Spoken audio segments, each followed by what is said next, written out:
لا حول ولا قوة إلا بالله العلي العظيم. بسم الله الرحمن الرحيم.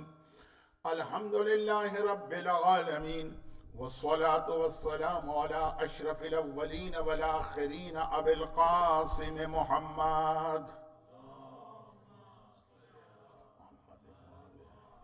وآله الطيبين الطاهرين المعصومين المظلومين المنتجبين الميامين، سيما على بقية الله في الأرضين وحجته على العالمين. أجل اللهم له الفرج، ولعنة الله على أعدائهم أجمعين من الأزل إلى الأبد. أما بعد، فقد قال الله عز وجل في كتابه المبين وفرقانه المتين وقرآنه المجيد وقوله الحق. بسم الله الرحمن الرحيم.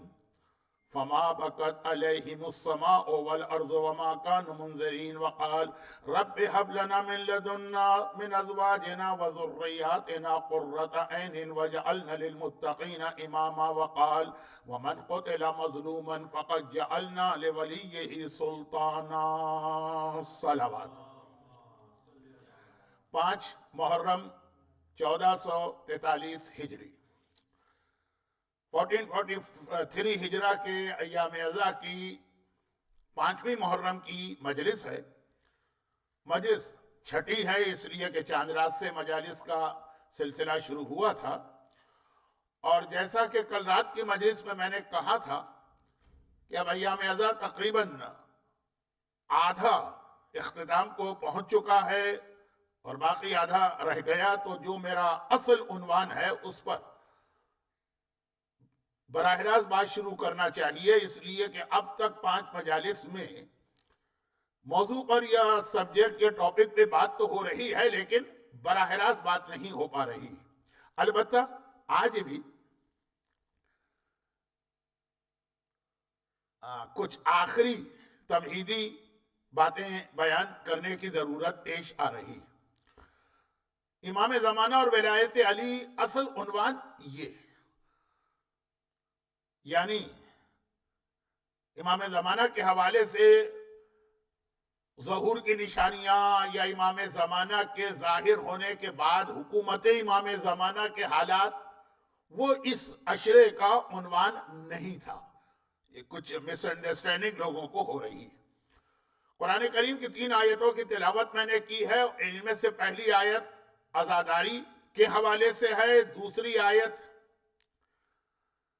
خود امام زمانہ کے ظہور کے حوالے سے ہے، اور تیسری آیت جس مقصد کو امام زمانہ ہر وقت یاد رکھتے. پہلی آیت کا ترجمہ یہ ہے کہ وہ ایسے لوگ ہیں، فما بکت، کچھ ایسے لوگ ہیں نہ ان پر زمین روئی نہ ان پر آسمان رویا. اور جب راوی نے کہا تو مولا زمین و آسمان تو کسی پہ نہیں روتے، کہا نہیں، ہمارے جد حسین مظلوم پر یہ زمین بھی رو رہی ہے اور آسمان بھی رو رہا ہے اور قیامت تک روتے رہیں گے. تو یہ آیت بتا رہی، کل تفصیل آ چکی ہے، لیکن صرف ربط ملانے کے لیے میں نے ترجمہ اور ایک حدیث اس کی تفسیر میں، کہ ہے ایک ایسی شخصیت اس کائنات میں کہ جس کا غم یہ آسمان بھی کر رہا ہے اور یہ زمین بھی کر رہی ہے. آسمان بھی اس کے لیے آنسو بہا رہا ہے، زمین بھی اس کے لیے آنسو بہا رہی ہے، اور ہم اور آپ بھی ساری زندگی اس کے لیے غمگین رہتے ہیں اور آنسو بہاتے ہیں. اور پھر دوسری آیت سورہ فرقان کی، وہ آیت جو میں نے کل حضرت علامہ رشید ترابی علی اللہ مقامہ کے درس تفسیر کے حوالے سے تھوڑی تمہید بیان کی تھی، جہاں پہ سورہ فرقان جس کے آخر میں اللہ بتا رہا عباد الرحمن، وہ بندے کون ہیں جنہیں میں اپنا بندہ قرار دیتا ہوں.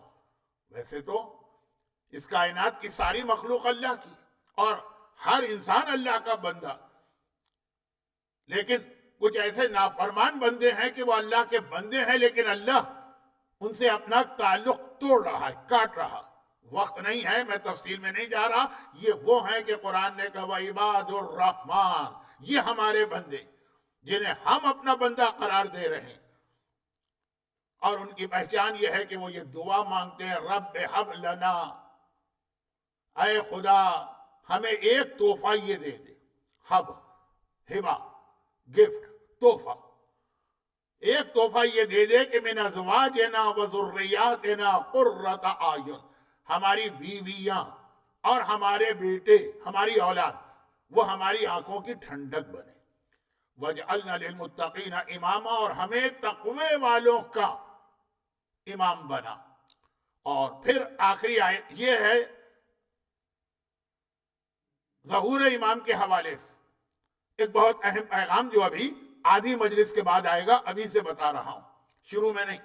اور تیسری آیت تو یہ وَمَنْ قُتِلَ مَظْلُومًا فَقَدْ جَعَلْنَا لِوَلِيِّهِ سُلْطَانًا، جو مظلوم مارا گیا اس کے وارث کو ہم نے حق دیا ہے بدلہ لینے کا۔ یہ امام زمانہ کا اصل مشن۔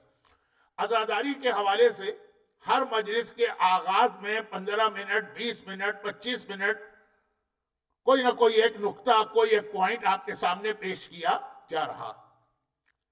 آج اس سلسلے کی آخری گفتگو ہے جس میں اب تک کی جو مجالس تھی، عزاداری کی فضیلت، عزاداری کی اہمیت، عزاداری کا ثواب، عزاداری کرنے والوں کے نام، اور کل سے پھر یہ کہ اس حوالے سے ہماری ڈیوٹیز، ہماری رسپانسبلٹیز، ہماری ذمہ داریاں، ایک 10 منٹ 12 منٹ کا ابتدائی بیان۔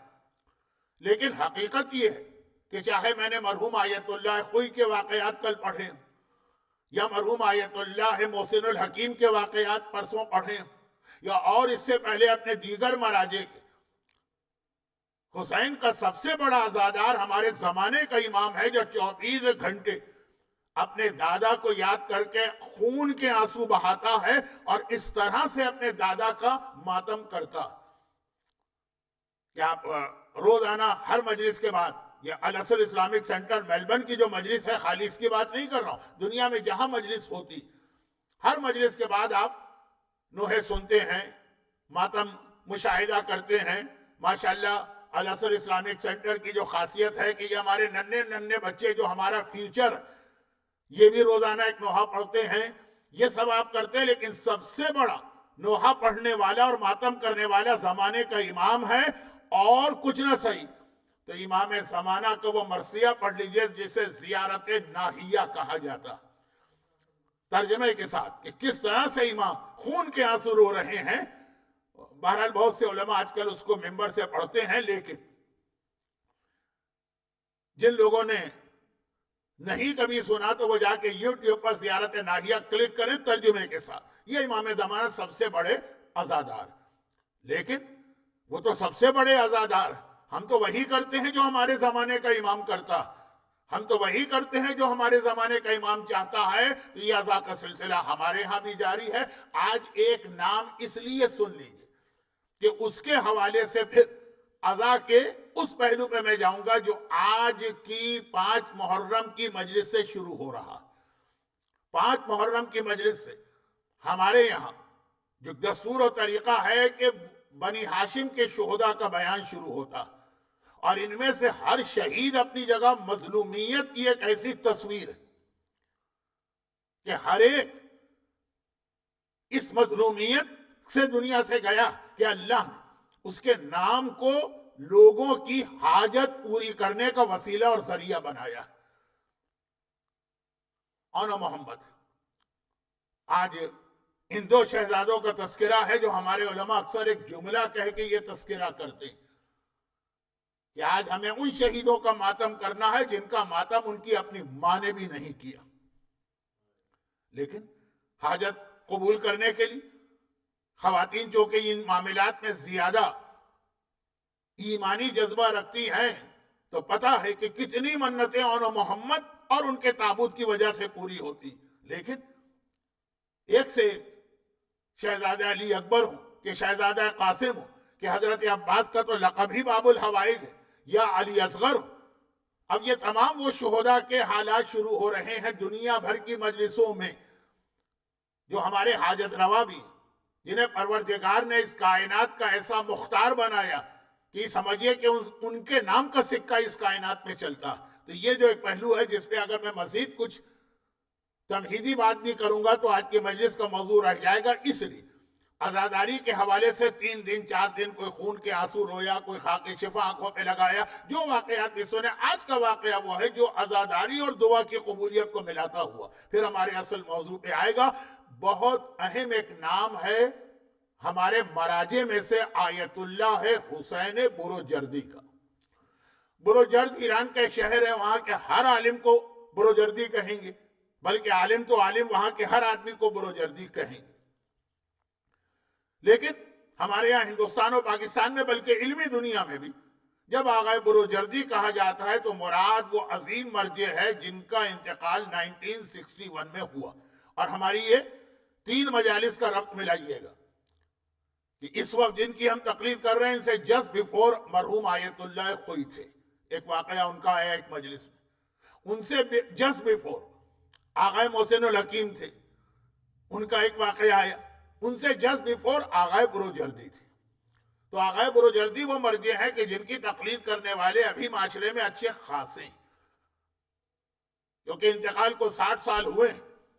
تو جو 70 پلس کی جنریشن ہے وہ ان کی تقلید کر چکی ہے آغا بروجردی. اور ان کی مرجعیت کا زمانہ، وہ جو ٹائم پیریڈ تھا نا، وہ بھی بہت اہم تھا. اس لیے کہ آغا بروجردی اس وقت مرجع بنے کہ جب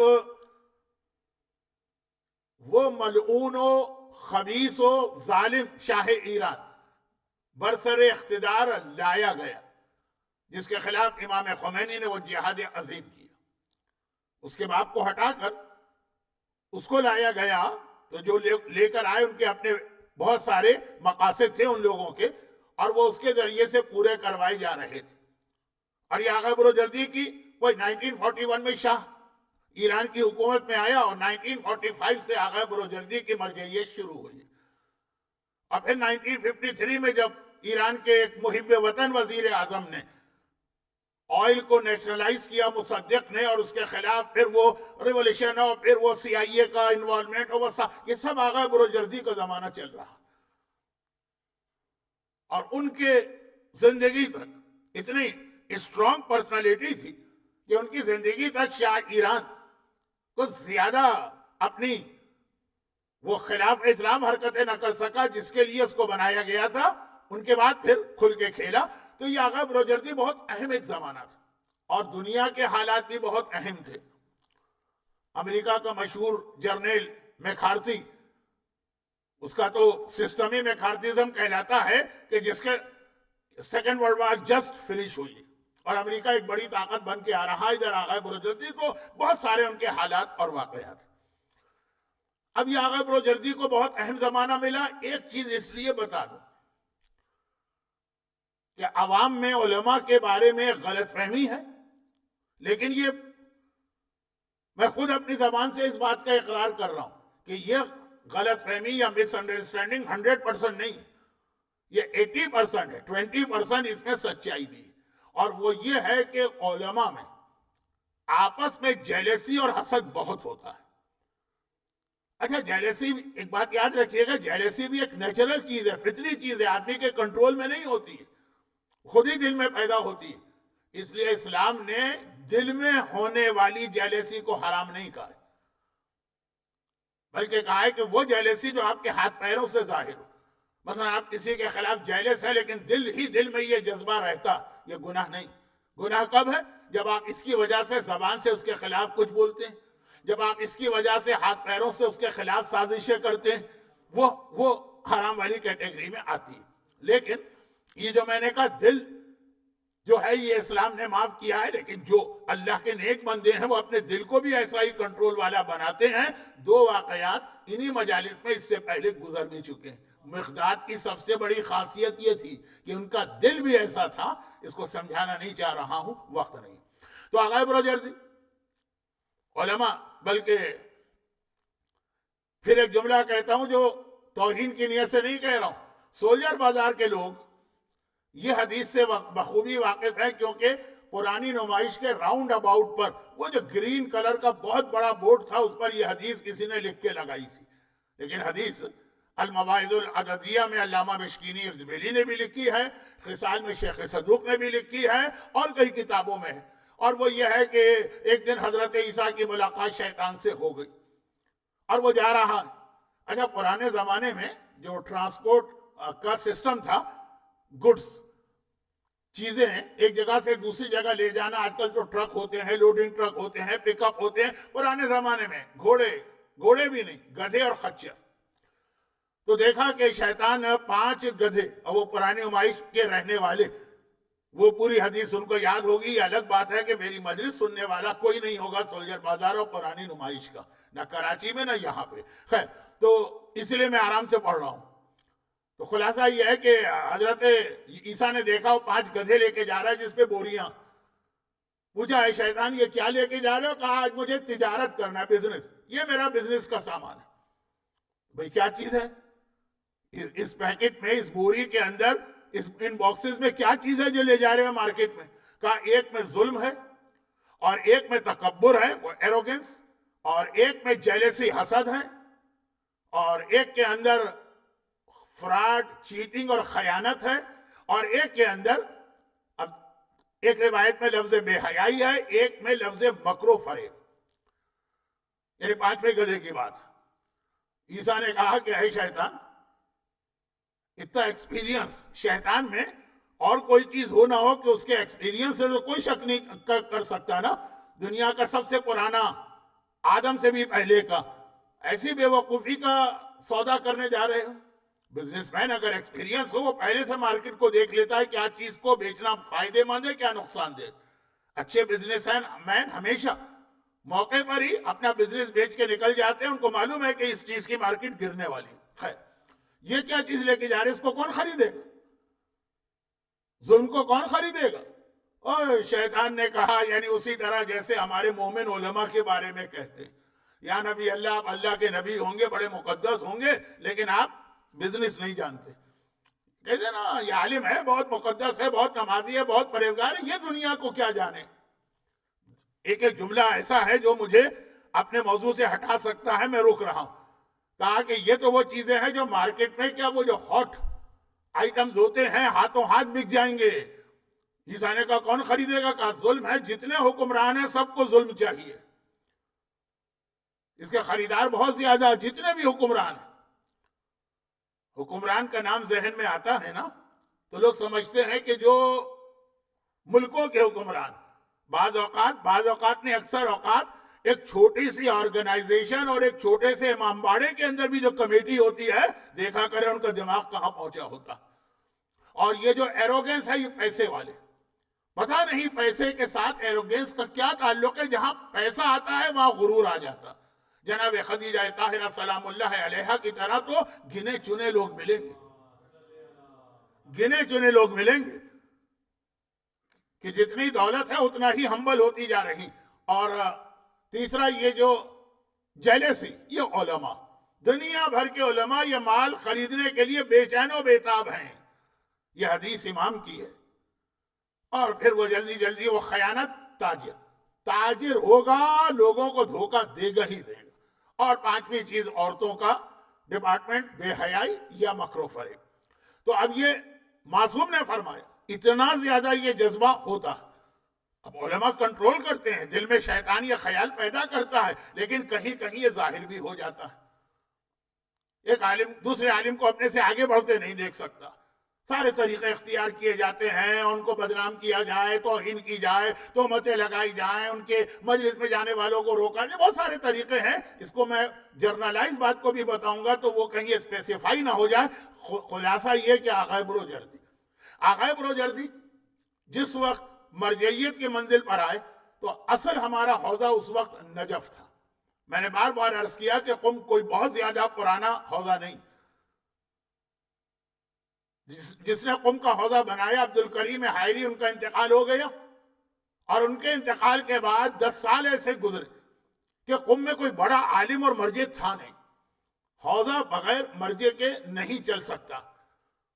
تھے 3 بہت اہم عالم تھے، آغا حجت، آغا خنساری، آغا صدر، امام موسیٰ صدر کے والد، لیکن مرجعیت والے نہیں تھے. تو حوزہ بہت جلدی میری سمجھ میں نہیں آتا کہ کیسے لفظ استعمال کروں کہ توہین بھی نہ ہو اور بات بھی آگے بڑھ جائے جلدی سے. قم کا حوزہ لڑکھڑا رہا تھا. قائم نہیں ہو پا رہا تھا، تب آغا بروجردی جیسی عظیم شخصیت قم کے حوضے میں تشریف لائے۔ جیلیسی کی بات میں کر رہا تھا، اور اس وقت قم کے حوضے کو ایک پرابلم یہ ہوا کہ نجف کا حوضہ جو تھا، چونکہ سیکنڈ ورلڈ وار ابھی ختم ہوئی، پوری دنیا میں ایک ریسیشن آیا ہوا تھا، اکنامک حالات بہت خراب تھے، تو آغا ابو الحسن اصفہانی، یہ اس لسٹ کے چوتھے عالم ہیں، ہم بیکورڈ جا رہے ہیں، آغا خوئی ان سے پہلے، آغا حکیم ان سے جسٹ بیفور، آغا بروجردی ان سے جسٹ بیفور آغا اصفہانی، وہ مر گئے تھے، اور بہت عظیم شخصیت۔ ان کی ساری توجہ تھی کہ نجف جو آلریڈی اسٹیبلش حوضہ یہ ختم نہ ہونے پائے، چنانچہ قم کے حوضے سے بار بار ان سے اپیل کی جا رہی تھی کہ حوضہ خمس سے چلتا ہے، خمس۔ قم کے حوضے نے کہا کہ ہمیں اجازت دیجئے، سارے مومنین یا میجورٹی آپ کی تقلید میں ہے، تو آپ اجازت دیجئے کہ کچھ خمس کا پیسہ قم میں بھی استعمال ہو۔ انہوں نے منع کر دیا، کیونکہ نجف جو آلریڈی اسٹیبلش ہے اس کو ختم کر کے دوسرے کو بنائیں اس وقت کے حالات میں۔ بہت لمبی بات ہے، بہت لمبی تاریخ ہے، میں ذرا سا بہک گیا، بہکا تو نہیں، اہم باتیں ہیں لیکن ٹائم نہیں تھا۔ اب آغا بروجردی جب قم پہنچے اور حوضہ انہوں نے مضبوط کیا، تو مسئلہ وہی آیا فائنانس کا۔ آپ کو یاد ہوگا فاطمیہ میں ایک مجلس میں نے پڑھی تھی کہ آغا حجت جو آغا بروجردی سے پہلے حوضہ چلا رہے تھے، راتوں کو نیند نہیں آتی تھی کہ کیسے ان اسٹوڈنٹ کا خرچہ اٹھایا جائے، اور معصومہ قم نے ایک خاص عمل کے ذریعے ایک مومن کو بھجوایا اور کم از کم اس سال کا خرچہ نکلا، لیکن یہ روز کا مسئلہ تھا۔ آغا بروجردی سے قم کے اکثر مومنین نے ایک سوال کیا، یہ اس لیے بھی تھا کہ بھئی آغا جو مرج وقت ہے اس نے منع کر دیا کہ میں اس وقت دنیا میں لوگوں کی حالت خراب ہو گئی ہے، خمس کی رقم کم ہو گئی ہے، نجف کا حوضہ پہلے ہے، اس کو چلانا، تو میں کسی اور کو اجازت دینے کو تیار نہیں۔ اور پھر یہ ہے کہ نیچرل چیز ہے کہ قم والوں کی خواہش ہے کہ مرجع ہمارے یہاں ہی ہو۔ اب آغا ابو الحسن اصفہانی ابھی زندہ ہے نا، تو آغا بروجردی نمبر 2 ہے، یہ نمبر 1 ہو جائے، نمبر 1 ہو جائے، سب ان کی تقلید کر رہے ہیں۔ ایک فطری چیز ہے جو اگر صحیح طریقے سے ہو تو کوئی حرج نہیں، وہ غلط چیز ہے کہ وہ فلاں ہمارے علاقے کا ہے، وہ عالم ہے کہ نہیں ہے، مرجع ہے کہ نہیں، ہمارے علاقے والا اس لیے اس کی تقلید کرو۔ اس میں بہت سی باتیں آ سکتی ہیں، آج کا ٹائم نکلا جا رہا۔ کہا کہ یہ تو مرجع کے لیول کے ہیں، جب دو برابر کے مرجع ہوتے ہیں ان میں 19-20 کا فرق ہوتا ہے، یہ بن جائیں تو ایک تو ویسے مرجع ہم کو مل جائے گا قم کو، اور پھر ان کے مرجع بننے سے سارا خمس یہاں آنے لگے گا۔ انہوں نے قم کے ان مومنین نے آغا بروجردی سے ایک سوال کیا، بہت یہ دلچسپ فقہی بحثیں ہیں لیکن محرم کے مجلس کے لیے مناسب نہیں، اس لیے میں بات کو شارٹ کرتا ہوں۔ سوال یہ کیا کہ آغا ابو الحسن اصفہانی کی ایج بہت ہو گئی، 90+، اور اس ایج میں جا کر عموماً مراجع اتنے بوڑھے ہو جاتے ہیں کہ فتویٰ دینے کی جو ان کی صلاحیت ہے وہ ختم ہو جاتی ہے بڑھاپے کی وجہ سے۔ وہ اپنے کام کاج کر لیتے ہیں، ساری چیزیں ہیں، لیکن فتویٰ دینا جو ہے نا، اس کے لیے دماغ کی جو صلاحیتیں چاہیے۔ اب یہ ہمارے حوضے کی ایک ترقی ہے۔ ایک زمانے میں 80+ کا مرجع ہوتا تھا تو اب لوگ ڈاؤٹ میں پڑ جاتے تھے کہ اس کی تقلید کو کنٹینیو کرے کہ نہ کرے، یہ اس قابل رہا کہ نہیں رہا۔ اس پہ بہت دلچسپ واقعہ کل یا پرسوں آنے والا ہے، بہت اہم واقعہ، وہ اصل موضوع ہوگا، آج تو ضمناً بات آ گئی، جلدی سے بات آگے بڑھاؤں۔ اب وہ 90+ ہو گئے، جو اس زمانے کے اعتبار سے آخری حد تھی۔ 90+ کا مرجع اس سے پہلے شیعہ تاریخ میں کوئی نہیں گزرا تھا جو اس ایج کو بھی کراس کرے اور فتویٰ دینے کی اس میں صلاحیت بھی ہو۔ یہ ہمارے ہاں یہ اجتہاد تقلید میں یہ نہیں ہوتا کہ ایک بار مجتہد بن گئے تو مرتے دم تک مجتہد رہو گے۔ اب الحمدللہ زمانہ آگے بڑھا، ترقی ہوئی۔ اس وقت آغا لطف اللہ گل پائگانی 105 سال کی ایج ہے، آغا وحید خراسانی 102 سال کی ایج ہے، آغا موسیٰ شبیریہ زنجانی 96 ایئر کے ہیں، آغا اسحاق فیاض اور آغا سیستانی 94 کے قریب ہے، آغا ناصر مکارم شیرازی 97 ہے۔ یہ سارے ایک لسٹ ہے مراجع کی جو 90+ اور ماشاءاللہ اپنی تمام تر ذہنی صلاحیتوں کے ساتھ لیکن 100 سال پہلے میڈیکل سائنس کی بھی اتنی ترقی نہیں تھی، حالات بھی بہت خراب تھے. تو ان سے پوچھا گیا یہ اتنے ضعیف ہو گئے، کیا ہم ان کی تقلید کنٹینیو کر سکتے ہیں؟ اور سب کی خواہش ہے قم والوں کی جو یہ سوال کر رہے ہیں کہ آقا بروجردی فقہی مسئلے کو استعمال کرے، کوئی غلط بات نہیں کرے کہ بھئی اتنی ایج ہو گئی ہے تو ڈاؤٹ فل ہو گئی ہے ان کی تقلید، تو پھر یہ کہ قم حوضہ بھی بن جائے گا، مرجے بھی یہی ہو جائیں گے، کیونکہ وہ اگر ختم ہوئے تو سیکنڈ تو آقا بروجردی آٹومیٹک مرجے، اور سارا خمس بھی یہاں آئے گا. فوراً انہوں نے جواب دیا. اور یہ بہت اہم فقہی مسئلہ، انہوں نے یہ نہیں کہ کسی کا فیور کیا، وہ بھی غلط. انہوں نے کہا اگر اس سے پہلے آپ ان کو مرجع سمجھ رہے تھے تو جب تک کہ 100% کنفرم نہ ہو کہ ان کی صلاحیت ختم ہوئی ہے اس وقت تک ان کو ایسا ہی ماننا واجب. یہ فقہ کا بہت اہم مسئلہ. آپ نے صبح وضو کیا، شک ہو رہا ہے وضو ٹوٹا کہ نہیں ٹوٹا، جب تک 100% کنفرم نہ ہو وہی وضو چل رہا. آپ نے ایک چیز کو پاک کر لیا، اب شک ہو رہا ہے دوبارہ نجس ہو گئی، جب تک کہ کنفرم نہ ہو وہی پرانی والی حالت.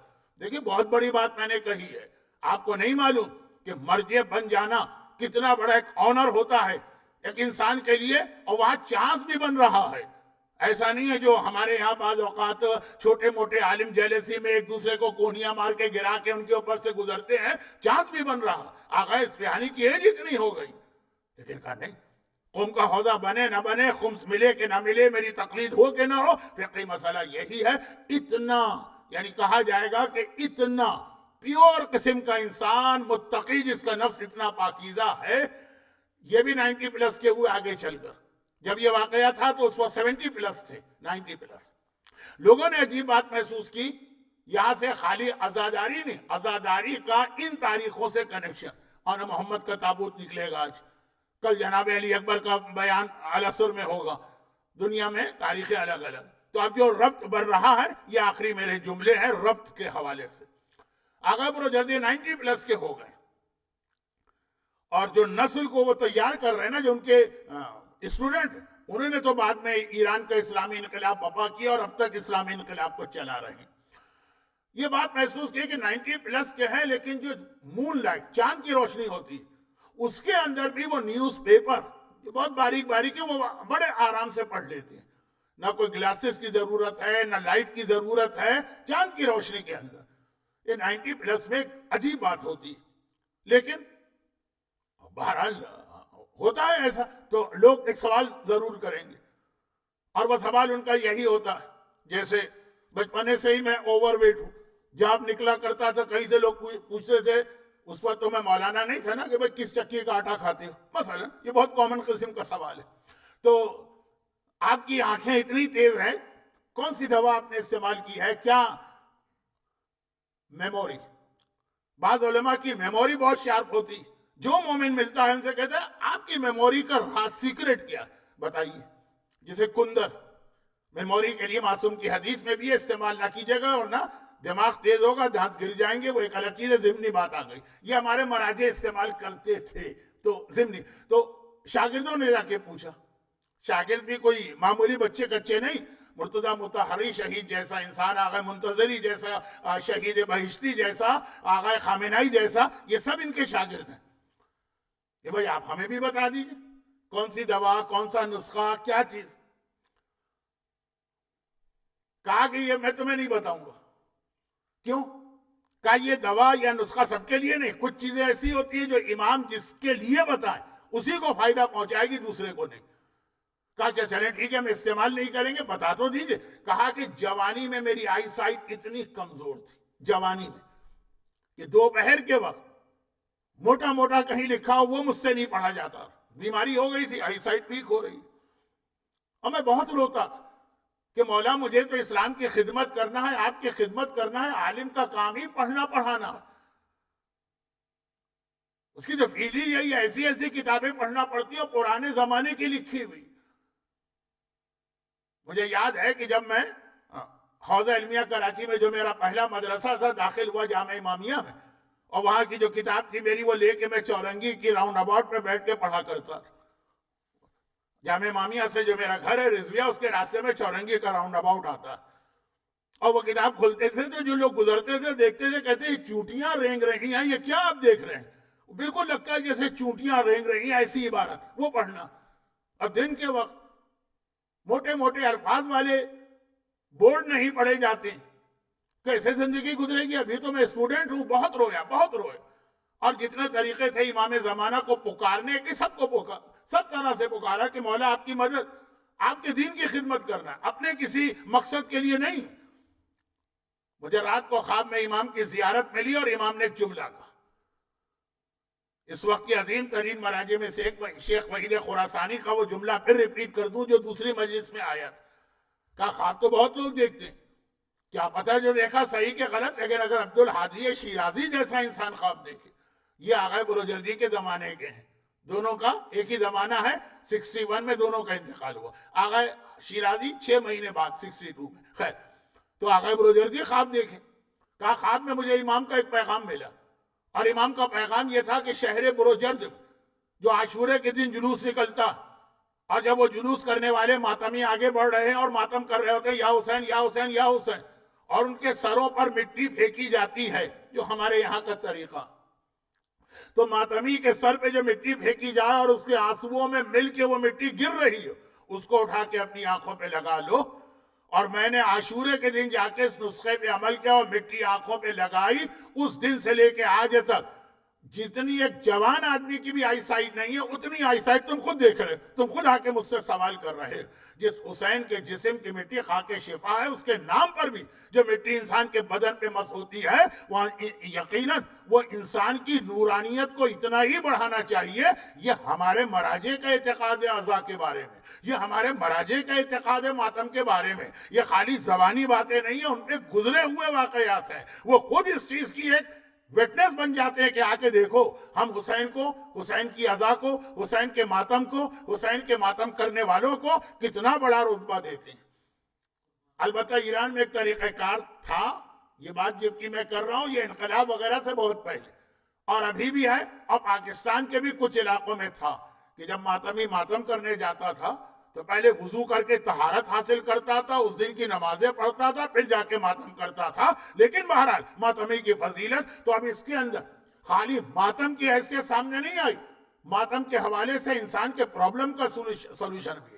مولا ہم آپ کا ماتم اس لیے نہیں کرتے کہ ہمیں کسی پرابلم کا سولوشن چاہیے، ہم کوئی بزنس کر رہے ہیں، ہم کسی لالچ میں ہیں. آپ کا ماتم کر رہے ہیں کیونکہ امام زمانہ نے کہا کہ واقعاً ایسا مظلوم کائنات میں کوئی نہیں گزرا، ماتم کرنا ہے تو حسین کا ماتم کرو. لیکن ہمیں پتا کہ آپ کریم ابن کریم، پہلی مجلس یاد کیجیے، وہ یہ پسند ہی نہیں کرتے کہ کوئی ان کے دروازے پر آئے ان کی خدمت کرے. نہیں، پہلے وہ چاہتے ہیں کہ اس آنے والے کی خدمت کی جائے، یا میرا مہمان بن کے آ رہا. وہی پیغام آج مکمل ہوا کہ ہم ماتم کسی لالچ میں نہیں کر رہے ہیں، لیکن حسین کریم ہے. وہ یہ برداشت نہیں کر سکتے کہ بیمار میرے پاس آئے اور بیمار چلا جائے، بے روزگار میرے پاس آئے اسی حالت میں چلا جائے، بے اولاد میرے پاس آئے اسی حالت میں چلا جائے. ہمیں نہیں چاہیے، لیکن حسین دیتے ہیں. واقعات پڑھ لیجئے. برادر محترم عدنان کلیم صاحب بھی واقعات بیان کرتے ہیں کہ جب معصومین کے زمانے میں وہ شعراء امام کے پاس آ کے قصیدہ یا مرثیہ کہتے تھے تو وہ منع کرتے تھے، مولا ہمیں کچھ نہیں چاہیے. اس وقت تک سسٹم نہیں تھا سیکریٹری رکھ کے $400 وصول کرنے کا. مولا ہمیں کچھ نہیں چاہیے، ہم نے تو محبت کے ساتھ، مودت کے ساتھ آپ کی شان میں یہ قصیدہ کہا یا آپ کے لیے یہ مرثیہ کہا. فرزدق نے قصیدہ کہا، کمیت نے مرثیہ کہا. نہیں چاہیے، منع کرتے، اور امام کہتے ہیں کہ نہیں تمہیں نہیں چاہیے، ہم دینا چاہتے ہیں کہ یہ ہمارے خانوادے کا طریقہ ہے. تو ہر دعا، ہر حاجت اسی عزا سے پوری ہوگی. ایام عزا کی آخری 5 راتوں کو غنیمت سمجھیے. یون محمد کا تابوت ہو، یا علی اکبر کا تابوت ہو، یا جناب قاسم کے مصائب ہو، یا حضرت عباس کا علم ہو، ان کو غنیمت سمجھیے. آپ ماتم کریں، آپ کہیں گے کہ ہمیں اور کچھ نہیں چاہیے، لیکن حسین کہتے ہیں کہ نہیں، واقعاً اگر تم میرے مہمان بن کے آئے ہو تو تمہیں یہ قبول کرنا پڑے گا. تو یہ وہ تاریخیں ہیں، اور مختلف طریقے سے لوگ یہ منتیں کرتے ہیں. لیکن یہاں پر اب یہ جو ایک موضوع بنا 5 دن کا، تو اب 5 دن کے بعد کیا کریں گے؟ اسلام نے دعا، یہ پورا ایک اسلام کا ایک الگ سے چیپٹر ہے دعا. اچھا اب یاد رکھیے کہ میرے موضوع کا ربط اس سے کل اس طرح ملے گا کہ ہماری تو سب سے بڑی دعا یہ ہے کہ امام ظاہر ہو جائے، لیکن وہ کل والی بات. آج جو موضوع چل رہا، عزاداری، ماتم، تابوت، علم اور اس کے حوالے سے دعا کی قبولیت. مت فریاد کیجئے سارا سال اپنے پرابلمز کے لیے، جب موقع دے رہا ہے اللہ اس وقت جا کے اس موقع سے فائدہ اٹھائیے. آپ کو نہیں بھی چاہیے فائدہ تب بھی معصوم کہتے ہیں. تو اب یہاں پہ ایک دو تین چھوٹی چھوٹی باتیں عرض کر دوں. شیخ بہائی وہ یہ فرماتے ہیں کہ میرے اوپر ایک وقت ایسا آیا کہ اتنا اتنا اتنا اتنا قرضہ چڑھ گیا اس زمانے کے اعتبار سے. مثلا اس زمانے کے اعتبار کا کیا مطلب ہے؟ دو چیزیں. نمبر ایک یہ کہ جو رقم وہ بتا رہے ہیں وہ اس زمانے کے اعتبار سے ہے تو آج چھوٹی لگے گی آپ کو. تو میں نے آج ہی بیٹھ کر کبھی کبھی جیسے مجلس میں بہت سی فضول باتیں کہہ دیتا ہوں نا، گھر میں خالی ہوتا ہوں تو کچھ فضول کام کر لیتا ہوں. کیلکولیٹر اٹھا کر سارا کیلکولیشن کیا کہ جو شیخ بہائی، بہت بڑا نام ہے، ذرا سا بھی تعارف نہیں کراتا کہیں چلا جاؤں گا. تو میں نے کیلکولیٹ کیا تو تقریباً پاکستانی 5 کروڑ روپے بنے. یعنی ایک رفلی میں کہہ رہا ہوں کہ 500,000 آسٹریلین ڈالر، 5 لاکھ ڈالر ایک آدمی کے اوپر. اتنا بڑا قرضہ اس زمانے کا. کیا مطلب؟ یعنی یہ تو میں نے کیلکولیشن کر کے آج کا فیگر بتایا. اس زمانے کا مطلب جیسے آج تو ہر آدمی مورگیج، مکان ہے تو مورگیج ہے، اور گاڑی ہے تو مورگیج ہے، اور پتہ نہیں ہاسپٹل کا بل ہے تو کریڈٹ کارڈ، اور بچہ پیدا ہوا تو کریڈٹ کارڈ. تو آج قرضے دوسرے انداز کے. اس زمانے کے قرضے واقعاً قرضے ہوتے تھے. جو سود خور پٹھان گھر پہ آ کے کبھی توہین کرتا تھا، کبھی دھمکیاں دیتا تھا، کبھی مار بھی دیتا تھا، اور اتنا بڑا قرضہ ایک آدمی پر.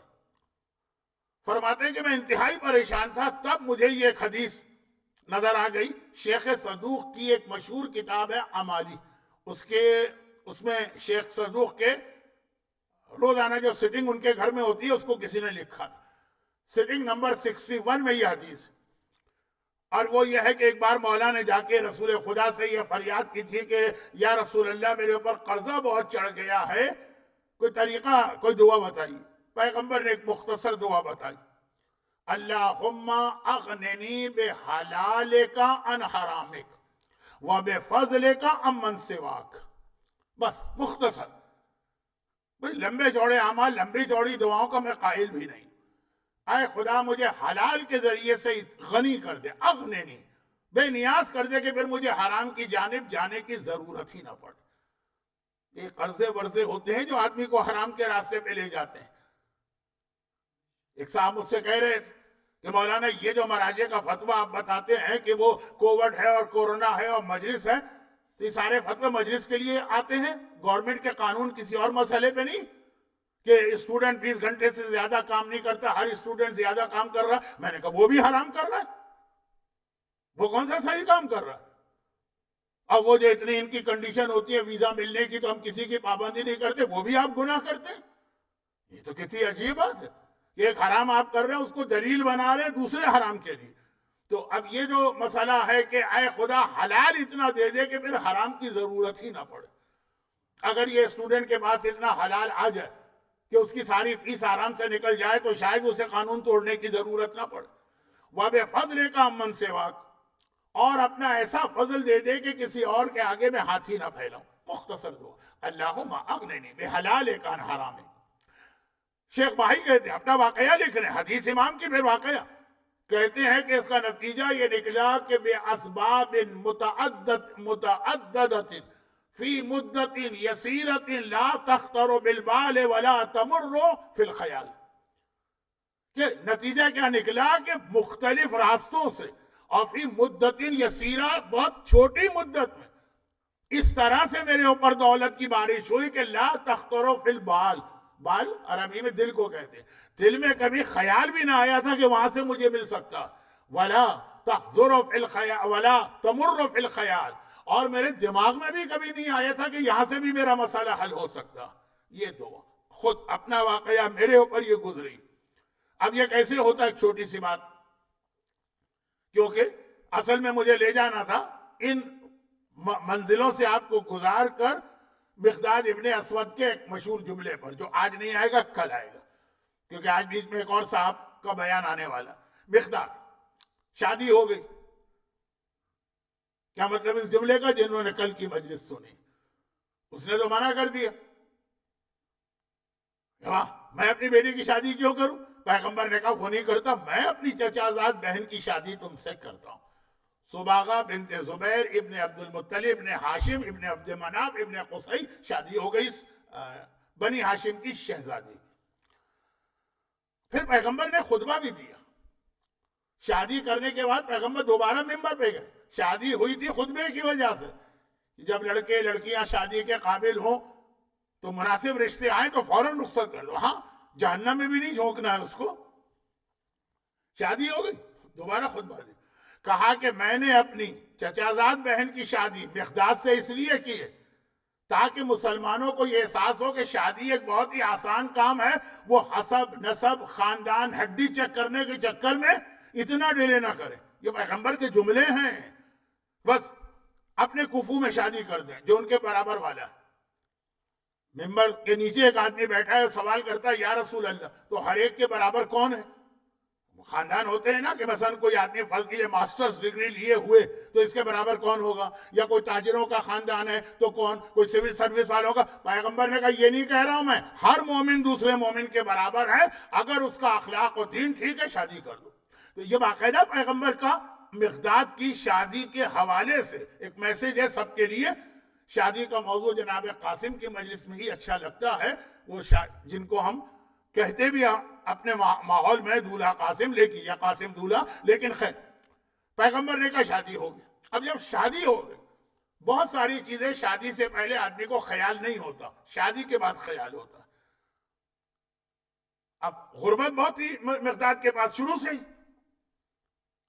اور اب جب شادی ہو گئی تو بیوی بھی آ گئی، اب گھر چلانا۔ اچھا کچھ ایسے نالائق اور ناکارہ قسم کے انسان ہوتے ہیں جن کے پاس نہ دین ہے، نہ اخلاق ہے، نہ تربیت ہے، بیویاں ان کی فاقے کر رہی ہیں، زندگی ان کی جہنم بنی ہوئی۔ یہ شوہر صاحب اپنے اسی ٹھاٹ جو شادی سے پہلے کے ہیں اسی ماحول میں۔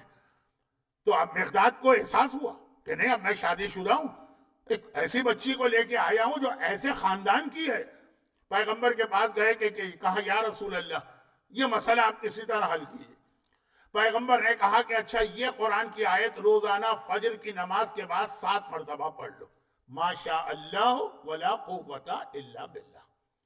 سورہ کہف کی آیت ہے، اور اس آیت قرآن نے جہاں یہ آیت نازل کی فوراً کا فَعَسَىٰ رَبِّي أَن يُؤْتِينَ خَيْرًا، ان قریب اللہ تمہیں دولت عطا کرے گا۔ اس آیت کے بعد اللہ کا وعدہ بھی ہے، یہ قرآن کی آیت ہے، تو یہ پڑھ لیا کرو ما شاء اللہ ولا قوت الا باللہ۔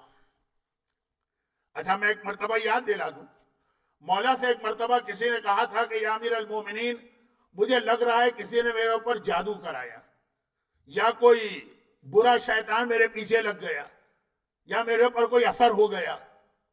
بہت ساری تو نفسیاتی بیماریاں جو پاکستان میں کہا بچی پہ جن آ رہا ہے، وہ کوئی اس کی نفسیاتی بیماری ہوتی، وہ جن اتارنے کے چکر میں پیر صاحب کو بلاتے ہیں، وہ اس سے بڑا جن ثابت ہوتے ہیں۔ لیکن یہ پاکستان میں تو یہ نفسیاتی بیماریوں کا تو مذاق اڑایا جاتا ہے نا، اس کو مانا ہی نہیں جاتا۔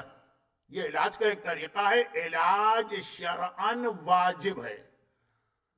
بہت سے لوگ بہت سے علاج کے بارے میں کہتے ہیں جی ہم اس پہ بلیو نہیں کرتے، یہ واجب ہے آپ کے اوپر، آپ بلیو نہ کریں تب بھی عمل کرنا۔ حضرت موسیٰ بیمار پڑے، میں کہاں سے کہاں جا رہا ہوں، اب قوم کو پیغام دینا تھا، خود موسیٰ نہیں، طبیب پہ طبیب بلائے جا رہے ہیں، موسیٰ بیمار ہو گئے، ساری قوم پریشان ہے، ایک سے ایک ڈاکٹر اسپیشلی سب آ رہے ہیں، موسیٰ کے لیے کیا کمی، اور سب نے دوائیں لکھی، موسیٰ نے ایک دوا بھی استعمال نہیں کی، وہ رکھی ہے سرحانے۔ بہت سارے ہمارے ایسے بیمار ہوتے ہیں، ڈاکٹر کے پاس جاتے ہیں، کیوں گئے؟ کہا بھائی اس کو زندہ رہنا ہے، اس کی فیس دینا۔ پھر جاتے ہیں کیمسٹ کے پاس، فارمیسی میں دوا لاتے ہیں، کیوں؟ کہا کہ اس کو بھی زندہ رکھنا اس لیے ہی دوا خریدی۔ تو پی کیوں نہیں رہے؟ کہا مجھے بھی زندہ رہنا اس لیے نہیں پی رہا ہوں۔ تو خیر کچھ لوگوں کا مزاج ہے کہ دوائیں رکھی، یا بہت ہی ایک برا لفظ استعمال کر رہا ہوں، ٹلے مار کے دوا پیتے ہیں۔ علاج شرعاً نماز اور روزے کے ساتھ بعد میں علاج آتا ہے، واجب۔ موسیٰ نے کہا مجھے نہیں پینا، خدا نے کہا موسیٰ، اچھا کئی دن گزر گئے، تکلیف بڑھ گئی، موسیٰ نے فریاد کی خدا بندہ یہ عام شرابی کبابی تو ٹھیک ہو گئے، میں تیرا نبی بیمار رہا۔ کہا بیمار رہو گے جب تک کہ دوا نہیں استعمال کرو گے۔ کہا خدا بندہ میں تو تیرے اوپر بھروسہ کر رہا ہوں کہ شفا دینے والا تو ہے، انت الشافی، تو مجھے شفا دے گا۔ تو کہا موسیٰ یہ دوائیں بنائی کس نے، خلق کس نے کی ہے، کریٹ کس نے کی ہے؟ یہ میں نے تو ہی پیدا کی ہے نا دوائیں. کوئی بھی دوا بنائی جاتی ہے چاہے وہ کیمیکل سے بنائی جائے لیکن اس کا سورس کہیں نہ کہیں آپ کو قدرتی عناصر ملیں گے. یہ میں نے پیدا کی. اس میں اثر کس نے رکھا؟ میں نے رکھا. یہ بھی میری قدرت ہے. جب تک کہ اس کو استعمال نہیں کرو گے. تو مولا سے کہا کہ مولا کوئی میرے اوپر ایسا لگتا ہے کوئی جن آنے لگتا یا کوئی جن آتے ہیں لڑکیوں پر اور وہ بری عورتیں اور یہ سب آتے ہیں مردوں پہ، کوئی چڑیل وغیرہ کا سایہ ہوتا ہے. خیر تو کوئی علاج بتائیے. مولا نے کہا کہ یہ آیت یہ دعا روزانہ فجر کے بعد 7 بار پڑھو اور اپنے پاس لکھ کے رکھ لو. ہرن کی کھال ملے تو کیا کہنا یہی، کیونکہ اس میں یہی چیز ہے. بسم اللہ و باللہ، بسم اللہ و ما شاء اللہ، بسم اللہ ولا حول ولا قوت الا باللہ. خالی شیطان کو نہیں بھگاتا یہ جملہ، ہر بری چیز کو بھگاتا ہے. اور پھر سورہ یونس کی آیت 81، بسم اللہ و باللہ، بسم اللہ و ما شاء اللہ، بسم اللہ ولا حول ولا قوت الا باللہ. اور سورہ یونس کی آیت نمبر 81 جس کا جو آیت یہ ہے کہ قال موسیٰ، موسیٰ نے کہا جادوگروں اپنا جادو دکھاؤ. ان اللہ سیبطلہ، اللہ تم میں سے ہر ایک کے برے عمل کو خراب باطل کرے گا، توڑ دے گا. تو یہ ماشاءاللہ لا قوت الا باللہ ان لوگوں کے لیے بھی ہے جو کہتے ہیں مولانا ایسا لگتا کسی نے کاروبار کو باندھ دیا یا جاب کو باندھ دیا. انٹرویو ہر جگہ ہوتا ہے، بہت اچھا ہوتا ہے، کامیابی کہیں نہیں ہوتی. لیکن خاص روزی کے حوالے سے تو قرآن میں یہ آیا ماشاء اللہ لا قوت الا باللہ. پیغمبر نے کہا مقداد روزانہ فجر کے بعد یہ آیت پڑھ لیا کرو. اب میں بتا رہا ہوں کہ کہاں سے ملتا ہے.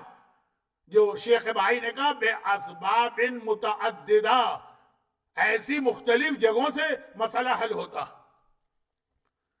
اب خود جناب مقداد کی بیوی زباغہ نقل کرتی کہ ایک دن جناب مقداد صبح کے وقت، جو ہم لوگ واش روم ٹوائلٹ جاتے ہیں پہلے زمانے میں تو یہ نہیں تھا، لوگ شہر کے باہر جنگل میں کھیتوں میں جاتے تھے. وہ صبح گئے اور پھر اس کے بعد جب حاجت ضرورت سے فارغ ہو کے آنے لگے کہ قریب میں، وہ شہر سے باہر جرف، مدینے سے 3 میل دور ایک بہت مشہور جگہ تھی جو اب تو مدینے کا پارٹ بن گئی ہے، احد کے راستے میں. خیر تو اب واپس آنے لگے، جنگل ہے، صحرا ہے، کھیت ہے. زمین سے ایک چوہا نکلا، چھوٹا چوہا نہیں، وہ جسے اردو میں گھوس کہتے ہیں، وہ بہت بڑا سا چوہا ہوتا. یہ ایک زمانے میں کراچی میں بہت ہو گئے تھے رضویہ سوسائٹی میں، جس کو دیکھ کے بلیاں ڈرا کرتی تھی، بھاگتی تھی بلیاں. خیر وہ چوہا زمین سے نکلا اور اپنے منہ میں سونے کا دینار لے کر آیا. یہ حماقت کا جملہ ہے لیکن آج کے لوگ نہیں سمجھیں گے، اس لیے کہ دینار کہتے ہی اس کو کہ خالص سونا لے کر 2.5 گرام اس کو خود سونے کو سکے کی شکل دی جائے، اس کا نام دینار ہے. دینار میں سونا، ایک دینار لے کر آیا. اب مقداد میں نے کل کہا نا تھے بڑے بہادر. ہمارے ہاں تو چوہا دیکھ کے لوگ بھاگتے ہیں، ڈرتے ہیں، گھبراتے ہیں، عورتوں کی تو چیخیں نکل جاتی ہیں. تو پھر وہ اپنے بل سے دوبارہ گیا، دوبارہ نکلا، دوسرا دینار لے کے آیا. 17 ٹائمز وہ اپنے بل میں گیا اور ایک ایک دینار لا کے رکھ رہا. اور یہ مقداد کے سامنے جمع ہو گئے 17 دینار. بہت معتبر حدیث ہے، اس سے کئی فقہی مسئلے نکلے ہیں. ٹائم کہاں بھاگا جا رہا ہے. حضرت مقداد یہ 17 دینار سامنے چوہے نے بل میں سے نکال کے دیے. اب اسے لے کے رسول کی خدمت میں آئے. یا رسول اللہ آج یہ واقعہ پیش آیا، عجیب و غریب واقعہ. پیغمبر نے کہا کہ تم نے وہ بل میں ہاتھ ڈال کر تو یہ دینار نہیں نکالے کا؟ نہیں، وہ خود ہی بار بار آتا تھا، میرے سامنے رکھ کے چلا جاتا. پیغمبر نے کہا یہ تمہارے لیے مال حلال ہے اور یہ بالکل حلال ہے. اب یہ لفظ بالکل کو سمجھ لیجیے، یا بالکل حلال. کیا مطلب بالکل حلال؟ کہا کہ اگر یہ 20 دینار ہو جاتے تو اس کا خمس دینا پڑتا. اچھا جو پیغمبر کے الفاظ ہیں نا، میں اس کو ٹائم بچانے کے لیے آج کی ٹرمینولوجی میں ترجمہ کر رہا ہوں. یہ آج بھی فقہی مسئلہ آغا سستانی کی کتاب دیکھ لیجیے کہ اگر آپ کو زمین میں دبا ہوا کوئی خزانہ ملے اور اس کی مقدار 20 دینار سے کم ہو تو پورا آپ کے لیے حلال ہے، بشرط یہ کہ اس کے مالک کا پتہ نہ ہو. اور اگر 20 دینار سے زیادہ ہو تو پہلے خمس دو، پھر وہ تمہارے لیے حلال ہوگا. یعنی اگر 20 دینار تو 5 دینار تو خمس میں 4 دینار خمس میں نکل گئے، 16 آپ کے بنیں گے۔ اگر وہ چوہا 20 لے کر آ رہا ہے تو آپ کو 16 ملیں گے، وہ 19 لے کے آ رہا ہے، پورے 19 آپ کو ملیں گے۔ ویسے تو الٹا مسئلہ ہے نا کہ زیادہ لایا تو زیادہ ملنا چاہیے، لیکن اب یہ کچھ لوگوں کے بے تکے اعتراضات مجھے لے جاتے ہیں۔ اب پیغمبر نے کہا 17 دینار 17 17 مینس 17 یہ تمہارے لیے حلال، اور اس کے بعد جو پھر برکت ہوئی اس کی وجہ سے بزنس شروع کیا۔ 17 دینار 17 ملٹیپلائی بائی 2.5 گولڈ، پھر دیکھیں کتنا بنتا ہے، وہ اتنا ان کو اس زمانے میں کیپٹل مل گئے، اور پھر تو اتنے مالدار ہو گئے کہ کتنی پراپرٹیز خرید لی، یہ پورا علاقہ ہی خرید لیے۔ تو یہ ہے اسباب متعددہ۔ پیغمبر نے کہا تھا ماشاء اللہ لا قوت الا باللہ پڑھا کرو، اور اس کے نتیجے میں اتنی برکت۔ تو یہ دعا جو ہے نا، ہماری تو ساری دعا قبول اسی صفحے اعلیٰ پر، ہماری تو دعائیں قبول اسی تابوت کو کندھا دے کر یا اس کے زیارت کر کے، لیکن یہ اسلام نے پورا ایک سلسلہ رکھا۔ لیکن اہم ترین دعاؤں میں سے ایک دعا آتی ہے اولاد کے حوالے سے اور شہادت کے حوالے سے۔ کل آقا خوئی کا واقعہ آپ کو سنایا گیا، فرماتے ہیں زندگی بھر میری ایک ہی دعا رہی کہ میں شہید ہوں راہ خدا میں۔ پیغمبر کے ایک بہت عظیم صحابی ہیں جن کا بیان اب کل ہی آئے گا، یہ بہت اہم صحابی سعد ابن معاذ۔ اچھا، میں ان کی عظمت کے لیے ایک جملہ کہہ دوں تو کافی ہے،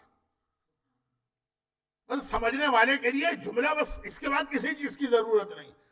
مولا نے کہا کہ اگر رسول خدا کی وفات کے بعد سعد زندہ ہوتے تو مجال نہیں تھی کسی کی کہ ہم پر ظلم کرتا اور ہمارا حق چھین لیتا۔ علی مشکل کشائے عالم، حلال مشکلات، ہر نبی کی مدد کرنے والا کہتا ہے کہ اگر سعد ابن معاذ زندہ ہوتا تو مجال نہیں تھی کسی کی کہ ہم پہ ظلم کرتا۔ اتنی ان کی اسٹرانگ پرسنالٹی مدینے میں تھی، ان کے سامنے کوئی چوں نہیں کر سکتا تھا مدینے میں۔ یا وہ جو یو پی کی عورتوں کو جملہ ہے کہ کوئی ہمس نہیں سکتا تھا سعد کے آگے۔ یہ پیغمبر کی زندگی ہی میں انتقال کر گئے۔ اور جنگ خندق میں ایک ہی تو مسلمان شہید ہوا ہے، بدر میں بہت شہید ہوئے ہیں، احد میں بھی وہ 14 شہید ہوئے ہیں کہ آپ نے بھی بدر میں جا کے ان کی زیارت کی ہوگی، جو سعودی عرب میں رہے ہیں لوگ۔ خندق میں صرف ایک مسلمان سعد ابن معاذ، وہ بھی فوراً شہید نہیں، میں زخمی ہو کے مدینے میں آئے تو مدینے میں ایک بہت ہی مشہور نرس تھی رفیدہ۔ آپ کو یاد ہوگا حکیم سعید نے جب کراچی میں نرسنگ اسکول بنایا، اس کا نام تھا رفیدہ نرسنگ اسکول۔ رفیدہ پیغمبر کے زمانے کی وہ نرس تھی جسے پیغمبر نے بلا کے کہا تھا میرے اس صحابی کا علاج کرو۔ فلورنس نائٹ اینگل کوئی بہت مشہور نرس ہے، وہ ہوگی اپنی جگہ، لیکن یہ اس سے بہت پہلے کی بات ہے رفیدہ۔ یہ سعد ابن معاذ جنگ خندق میں انہوں نے اللہ سے دعا کی، بدر میں یہ شریک، احد میں یہ شریک، خندق میں یہ شریک، زخمی ہو گئے۔ زخمی ہونے کے بعد ہم اور آپ کیا کہتے ہیں؟ خدا میں صحت دے دے۔ ان کی دعا بڑی عجیب، نہ صحت مانگی نہ شہادت مانگی، پھر کیا مانگا؟ یہ میں خاص وجہ سے کہہ رہا ہوں کہ اسلام کے ہر حکم کے دو پہلو ہوتے ہیں۔ کہا خدا بندہ اگر یہ مکے کے کافروں سے پیغمبر کی آخری لڑائی ہے تو مجھے اس جنگ میں شہید کر دے، اور اگر اس کے بعد مزید ابھی کچھ لڑائیاں ہیں تو مجھے اتنی زندگی دے دے کہ ان میں بھی حصہ لے سکوں۔ خندق آخری لڑائی تھی، اس کے بعد مکے کے کافر کبھی مسلمانوں کے سامنے نہ آ سکے۔ تو عجیب دعا کہ اگر ابھی یہ کافروں کی جنگوں کا سلسلہ جاری ہے تو مجھے زندگی چاہیے تاکہ ان کے خلاف لڑوں دشمنان رسول کے، اور اگر یہ آخری جنگ ہے تو پھر مجھے شہادت چاہیے۔ جب اس کے بعد کوئی جنگی نہیں تو شہادت اتنا بڑا رتبہ۔ یہ سعد کی بڑی عجیب دعا تھی۔ یہ سعد ابن معاذ کی دعا میں نے کیوں بیان کی؟ میں نے کہا نا کہ دعاؤں کی بہت قسمیں ہوتی، تو ہماری تو ایک حاجتوں کی دعا ہے، لیکن ان سب سے بڑی دعا ظہور امام کی دعا ہے، اور پھر ایک دعا شہادت کی دعا ہے، مقداد کی بھی ایک دعا، بڑی عجیب دعا ہے جو قرآن کی آیت ہے نا، یہ مقداد کی دعا۔ البتہ یہ دعا پوری نہیں ہوئی، اور اس کی وجہ کل آ گئی۔ دعا اس لیے بتا رہا ہوں کہ یہ دعا کے ساتھ ایک واقعہ جڑا ہوا، اس کو ذہن میں رکھ کے کل کا بیان آپ سنیں تو آپ کو مزہ آئے گا، لیکن اب کیا کروں، آج اتنا وقت نہیں ہے کہ پورا بیان آج کروں، اور ابھی 2-4 منٹ باقی ہیں غم کے بیان سے پہلے، تو اس کو میں ضائع بھی نہیں کرنا چاہتا۔ مقداد اتنے فضیلت والے صحابی بنے، وہ سارے فضائل جو آپ نے سن لیے نا مجھ سے، اس زمانے کے لوگ تو رسول اللہ سے سن رہے۔ چنانچہ مقداد کی بڑی فضیلت ہے، اب جب پیغمبر کا انتقال ہو گیا اور زمانہ تھوڑا آگے بڑھا، بہت زیادہ نہیں، تھوڑا آگے بڑھا، مسلمانوں کی تعداد بڑھنے لگی، کچھ بچے جو تھے وہ بعد میں پیدا ہوئے، اب یہ سب بڑے ہونے لگے، تو ہوتا ہے نا کہ جب آپ کسی بچوں سے، کہتا ہوں بچوں سے مطلب یہ ہے کہ 20 سال 25 سال 30 سال 40 سال والے، آپ اپنے کسی بزرگ سے کوئی بڑے آدمی کا نام سنے تو آپ کہیں کہ کاش ہم بھی ان کو دیکھ لیتے۔ مثلا اگر فرض کیجئے میں نے آغا بروجردی اور آغا حکیم کا واقعہ سنایا تو کسی کے دل میں خواہش پیدا ہوئی کہ کاش ہم بھی ان کا زمانہ پا لیتے، یا دنیاوی اعتبار سے بھی کاش ہم بھی اس وقت ہوتے جب ڈان بریڈمین کرکٹ کھیل رہے تھے تو مزہ آتا اس کو دیکھنے کا، مثلا اب جیسا جس کا پسندیدہ شغل ہے اس کے اعتبار سے۔ مقداد بیٹھے ہوئے ہیں ایک محفل میں، اور بڑی عزت ہوتی ہے مقداد کی، گرچہ مقداد تینوں حکمرانوں سے ٹکرائے ہیں، حق کی بات کہی ہے، لیکن مولا روک دیتے تھے، آگے مت بولو مقداد، اور احترام سے لوگ بیٹھے ہوئے، قریب کوئی نوجوان آیا، نوجوان سے مطلب کوئی 35-40 سال کا یا 30 سال کا انسان، مقداد کے چہرے کو دیکھنے لگا۔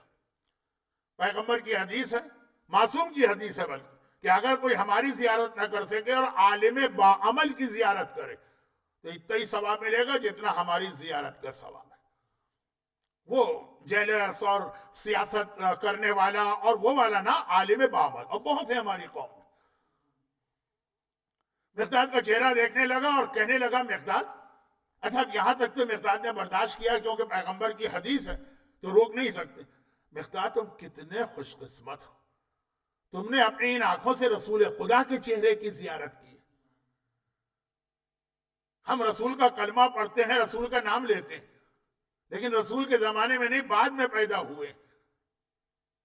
اچھا بات کا مطلب ایک تو آج ہے، تو اب آپ کے 1400 سال، تو اتنا افسوس نہیں ہوگا جو پیغمبر کے انتقال کے 1 سال بعد پیدا ہوا، اس کو تو افسوس ہوگا نا، 15-20 سال پہلے پیدا ہو جاتا تو زیارت کرتا رسول کی۔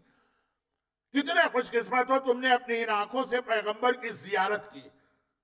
یہ جملہ سننا تھا، مقداد جو تھے وہ غصے میں آ گئے، آگ بگولا ہو گئے۔ آپ بہت سے لوگوں کو، عام لوگوں کو نہیں، بعض صاحبان علم کو سنیں گے کہ آدمی کو ہمیشہ خوش اخلاق ہونا چاہیے۔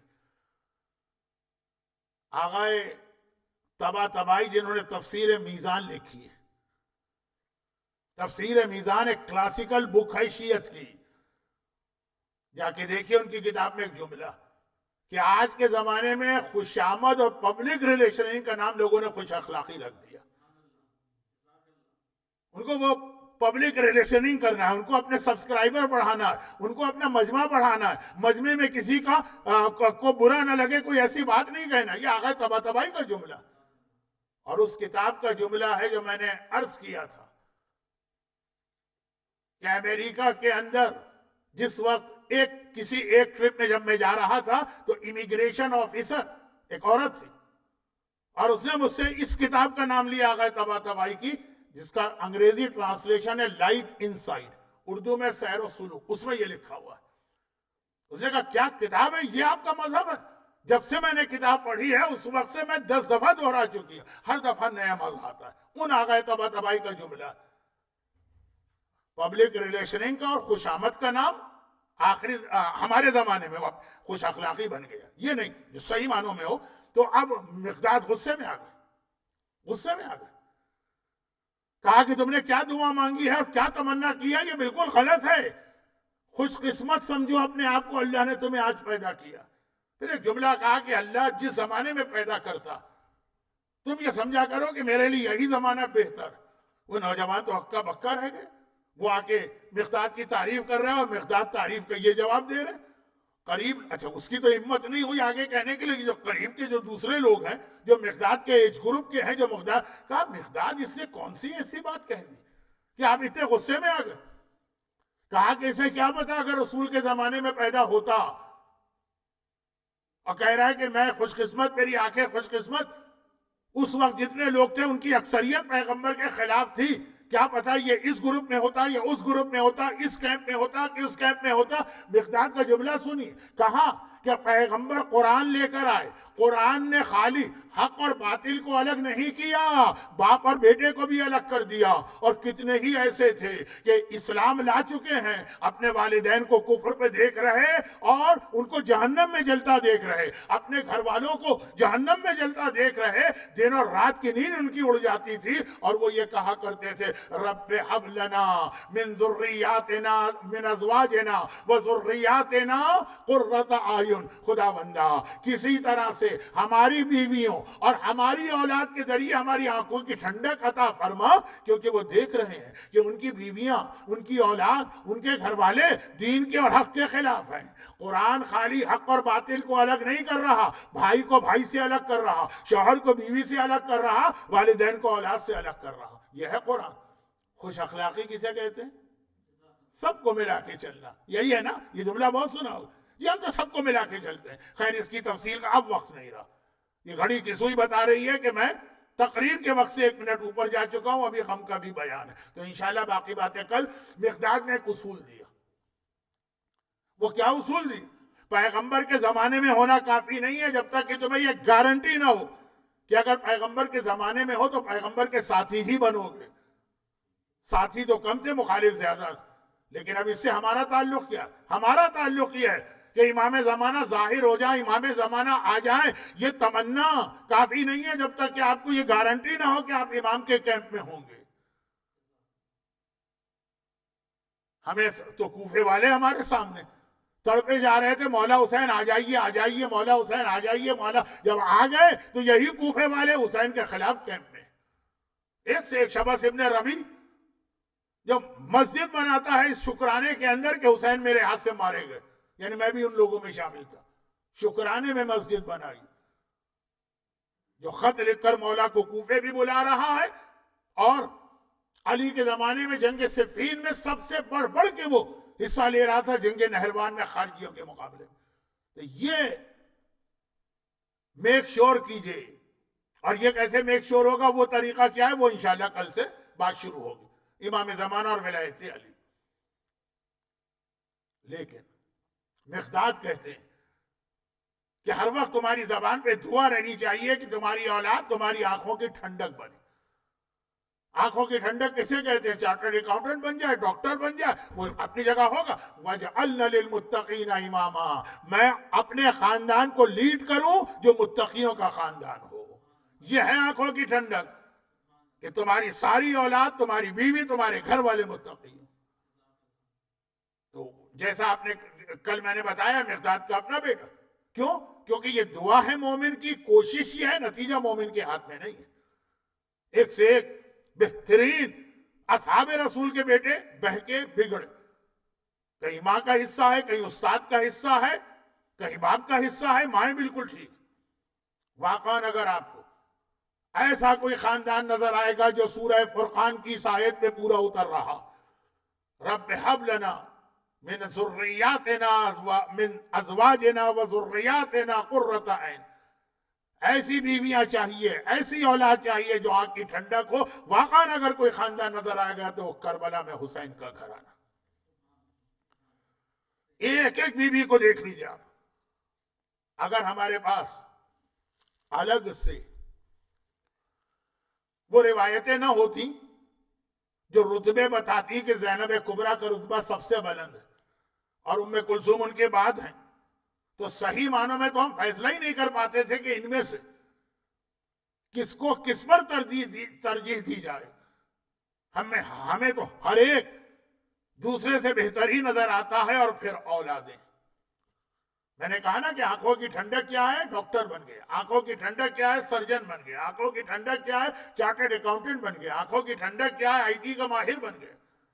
وہ اگر اللہ بونس میں یا سائڈ میں بینیفٹ دے تو بہت اچھا ہے، لیکن اصل آنکھوں کی ٹھنڈک یہ ہے کہ للمتقین اماما، وہ ایسا دین کا خدمت گزار بنے کہ کربلا میں ہر بچہ دوسرے سے اس بات پہ لڑ رہا ہے کہ پہلے کل کون مرے گا اور کس کو پہلے آقا کس کو موقع دے گا۔ لیکن اس میں خصوصیت کے ساتھ ایک بات ذہن میں رکھیے گا کہ زینب کے یہ دو نونہال اون و محمد، یہ اس اعتبار سے ایک خصوصیت رکھتے ہیں، جو جملہ میں نے مجلس کے شروع میں کہا، کیونکہ اختتام مجلس میں تابوت برآمد ہوگا اور عام طریقہ ہے، بلکہ آج تو 2 تابوت برآمد ہوں گے، اور ایک ممبر کا طریقہ یہ ہے کہ جب تابوت ہو تو اس دن دعا بعد میں نہیں ہوتی۔ ایک جملہ میں نے کربلا کا پڑھ دیا، یعنی مصائب شروع ہو گئے کہ آج تو خصوصیت یہ ہے کہ ان شہزادوں کا ماتم کرنا ہے جن کا ماتم ان کی ماں بھی نہیں کر رہی۔ ذرا سوچیے کتنے بظاہر کتنے مظلوم وہ شہزادے ہیں، تو اب دعا کا مرحلہ ہم ابھی فارغ ہو جاتے ہیں۔ خدا بندہ انہی اون محمد کا واسطہ اور اس زینب کا واسطہ جس نے اپنے جگر کے ٹکڑے قربان کر کے پلٹ کے بھی نہ دیکھا کہ میرے لال پہ کیا گزر رہی۔ دنیا بھر کے صاحبان ایمان کو ہر مصیبت و پریشانی سے محفوظ فرما۔ میرے پاس ایک مسئلے میں فرسٹ ہینڈ رپورٹ نہیں ہے، لیکن پچھلے تجربے کی بنیاد پر ڈرتے ڈرتے ایک بات کہہ رہا ہوں کہ اللہ کرے اس کی ضرورت نہ۔ افغانستان کے حالات بہت خراب ہیں، اور جس انداز کے حالات ہیں اس میں بہت ڈر لگ رہا کہ آخر میں پھر ہماری وہاں پہ جو شیعہ کمیونٹی ہے وہ ٹارگٹ نہ بنے، اس لیے کہ جو لوگ بڑھتے چلے جا رہے ہیں ان سے کوئی بعید نہیں ہے۔ تو خدا بندہ دنیا بھر کے صاحبان ایمان کو اپنے حفظ و ایمان میں رکھ، خصوصیت کے ساتھ افغانستان کے تمام مسلمانوں کو اور صاحبان ایمان کی حفاظت فرما۔ پروردگارہ اون و محمد کے ان لاشوں کا واسطہ جن پر ان کی ماں نے بھی ماتم نہ کیا، ہمارے تمام مرحومین، خصوصاً جو لوگ آج کے مجلس میں ہماری میڈیا ٹیم بیٹھی ہے اور جو آن لائن سن رہے ہیں، ان کے خاندان کے تمام مرحومین اور مرحوم غلام عباس پنجو صاحب کو اعلیٰ علیین میں انہی شہزادوں کے ساتھ جگہ عطا فرما۔ ہمارے تمام بیماروں اور خاص طور پر عقیل مرچنٹ صاحب کی بیٹی اور عدنان کلیم صاحب کی بیٹی اور عابد داؤدانی صاحب کی والدہ نرگس داؤدانی اور جتنے بیمار ہیں سب کو شفائے کاملہ عطا فرما۔ جو بچی لاہور میں بہت پریشان ہے، خدا بندہ اس کی بھی اس پریشانی کو دور فرما، اور ان مظالم کے انتقام کے لیے اپنی آخری حجت امام زمانہ کے ظہور میں تعجیل فرما، اور ہمیں اس خطرے سے بچا لے جو مقداد کے ذہن میں تھا کہ ہم غیبت میں اپنی ذمہ داری بھی ادا کریں، بعد ظہور امام کا سپاہی بھی بنے۔ کربلا کے یہ عجیب سپاہی تھے۔ اچھا ایک تو ذرا کامن سینس کی بات ہے، زینب اپنی اولاد سے زیادہ حسین کی اولاد سے محبت کرتی۔ بہن اور بھائی کی محبت میں تو کئی جگہ پہ یہ دیکھا ہے، لیکن زینب اور حسین کی تو محبت ہی دنیا میں ہر بھائی بہن کی محبت سے بڑھ کر۔ زینب کتنا علی اکبر سے محبت کرتی، تو آپ کیا سوچتے ہیں آقا حسین کے بارے میں جو کریم ابن کریم، پہلی مجلس سے عرض کر رہا ہوں، جو کوئی بھی حسین کا حق ادا نہیں کر سکتا، حسین اس کا بھی اتنا خیال رکھتے ہیں، تو کیا حسین کو زینب کی اولاد سے اتنی ہی محبت نہیں ہوگی جتنی محبت زینب اکبر سے کرتی ہیں؟ یقین رکھیے اتنی ہی اولاد حسین کو بھی اپنے بہن کے بیٹے سے، جن کے حسین ماموں بن رہے ہیں۔ توہین کا جملہ نہیں کہہ رہا ہوں، ایک عام ماحول کے اعتبار سے پھوپھی بھتیجے کی محبت سے زیادہ ماموں بھانجے کی محبت آتی ہے تاریخ میں۔ بہت پیارے تھے یہ دونوں شہزادے میرے آقا حسین کو، اور یہی وجہ ہے کہ جب حسین کربلا جا رہے تھے سب کو لے کے چلے، ننھے علی اصغر تک کو اپنے ساتھ باقاعدہ طور پر حکم دے کے شامل کیا کہ اصغر بیٹا تجھے میرے ساتھ چلنا، مگر اون و محمد کو چھوڑ گئے۔ اب مختل کی روایتوں میں تھوڑے بہت اختلافات تو ہوتے ہیں، یہ جزئی اختلافات سے اصل واقعہ تو متاثر نہیں ہوتا. تو جو عام طریقے سے روایت پڑھی جاتی ہے یا میں پڑھتا ہوں اسی کو دہراتے ہوں. حسین آن محمد کو چھوڑ گئے کیونکہ جناب زینب کبریٰ کی شوہر عبداللہ ابن جعفر طیار بوڑھے بھی تھے، اور بعض لوگ ایسے ہوتے ہیں کہ بڑھاپے کے باوجود زیادہ فٹ ہوتے ہیں. بعض لوگ جو ہے بڑھاپا ایسا آتا کہ وقت سے پہلے ہی بہت زیادہ وہ کمزور ہو جاتے ہیں. عبداللہ ابن جعفر طیار کا بڑھاپا ایسا ہی تھا. جب آقا مکے سے جا رہے تھے، آن محمد کو بلا کے کہا بیٹا تمہارا باپ بہت بوڑھا ہے، آئی سائٹ بھی بہت کمزور ہو چکی تھی، تمہیں اپنے باپ کی خدمت کرنا ہے، اس لیے تم یہاں پہ رہ جاؤ. اب آن محمد کو ابھی پتہ بھی نہیں ہے کہ آگے کربلا تک کیا واقعات پیش آئیں گے. ماموں نے حکم دیا ہے، باپ بظاہر سپورٹ چاہیے، ہیلپر چاہیے. آن محمد رک گئے. حسینی قافلہ چلا. البتہ جس طرح چلا اس میں سے کچھ منظر میں نے پہلی یا دوسری محرم کو آپ کے سامنے پیش کیا کہ مکہ چھوڑ کے جا رہے ہیں، خانہ کعبہ کو الوداع کہہ کے جا رہے ہیں. حسین کی سواری کا جانور آگے کی جانب چل رہا ہے، حسین گردن گھما کے خانہ کعبہ کی زیارت کر رہے، یا یہ کہیے کہ کعبہ حسین کی زیارت کر رہا. جب تک کعبہ نظر آتا رہا حسین نے آگے نہیں دیکھا، کعبے کو دیکھتے رہے، یہاں تک کہ پہاڑیوں پہ چڑھ کے اترے. اب کعبہ نظر آنا بند ہو گیا. اب قافلہ چل رہا. ایک قافلہ عرب میں عموماً 8 فرسخ یعنی تقریباً 40 کلومیٹر کے بعد جا کے رکتا ہے اور اسٹے کرتا. ابھی یہ نکل کے مشکل سے 6 کلومیٹر گیا ہوگا تنعیم. آج بھی وہاں مسجد عائشہ کے نام سے وہ مسجد ہے جہاں لوگ عمرے کا احرام پہننے جاتے ہیں. وہ علاقہ تنعیم بالکل مکے سے ملا ہوا. اب تو مکے کے اندر ہے، اس وقت بھی صرف 5 میل دور تھا. وہاں پہ قافلہ پہنچا. حسین نے آواز دی عباس قافلے کو روک لو. عباس کچھ پوچھتے نہیں ہے کہ وائے کیوں. حسین نے کہا بس رک گیا قافلہ. حسین نے کہا اور عباس میرا خیمہ لگا دو. عباس نے فوراً انتظامات کیا، حسین کا خیمہ لگ گیا. البتہ ہاتھ جوڑ کے صرف ایک سوال کر لیا. جب حسین اپنے خیمے میں گئے تو ایک سوال کر لیا کہ مولا یہ باقی جتنے سواری کے جانور ہیں انہیں بھی بٹھا کے سب کے خیمے لگا دیے جائیں. ویسے عام طور پہ 6 کلومیٹر کے بعد کوئی قافلہ نہیں رکتا، اسٹے نہیں کرتا ہے، پورا دن چلتے ہیں شام کو اسٹے کرتے ہیں. لیکن عباس نے دیکھا آقا نے اپنا خیمہ لگوایا. کہا نہیں عباس کسی سواری کو نہیں بٹھاؤ گے، کوئی خیمہ نہیں لگے گا، کوئی اپنی سواری سے نہیں اترے گا. اور دیکھو عباس فوراً باہر نکلو، میرا مہمان آیا ہے اس کا استقبال کر کے لاؤ. جناب عباس باہر نکلے. واقعاً مہمان تھا، لیکن کون مہمان؟ جناب زینب کبریٰ کی شوہر عبداللہ ابن جعفر طیار اس حالت میں آ رہے ہیں کہ بڑھاپے کی وجہ سے گھوڑے پہ بیٹھا نہیں جا رہا. ایک طرف سے اون نے باپ کو سہارا دیا ہے، ایک طرف سے محمد نے باپ کو سہارا دیا.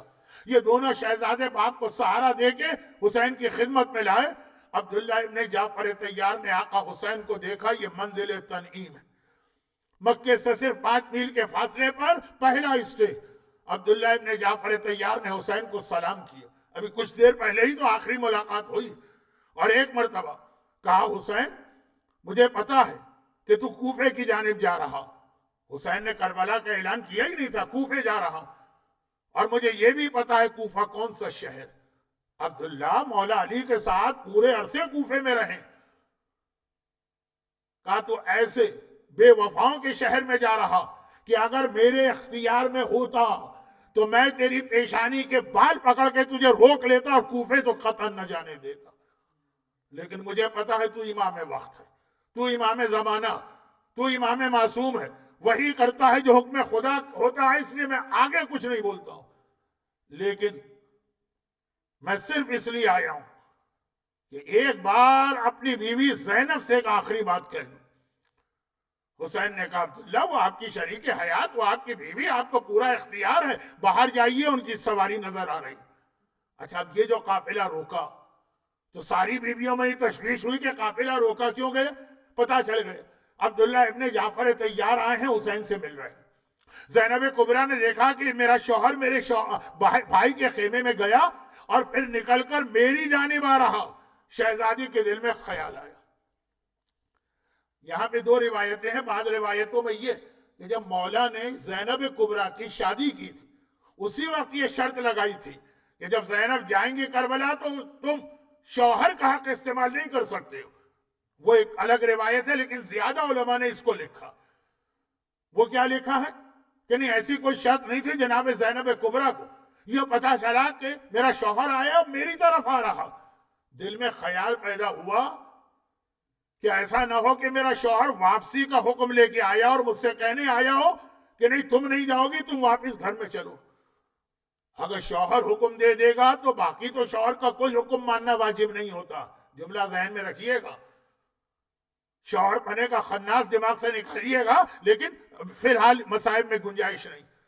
لیکن اگر یہ کہہ دے کہ گھر میں رہنا تو یہ بیوی پہ واجب ہے. زینب کبریٰ کے دل میں خیال پیدا ہوا کیوں آیا ہے میرا شوہر, ابھی آج صبح تو ملاقات ہوئی تھی گھر کے اندر, شاید واپس لے جانے کے لیے آئے ہوں گے. بس دل میں خیال جب آیا تو ادھر عبداللہ ابن جعفر طیار نے زینب کبریٰ کی محمل پہ ہاتھ رکھا اور ابھی خالی سلام کیا.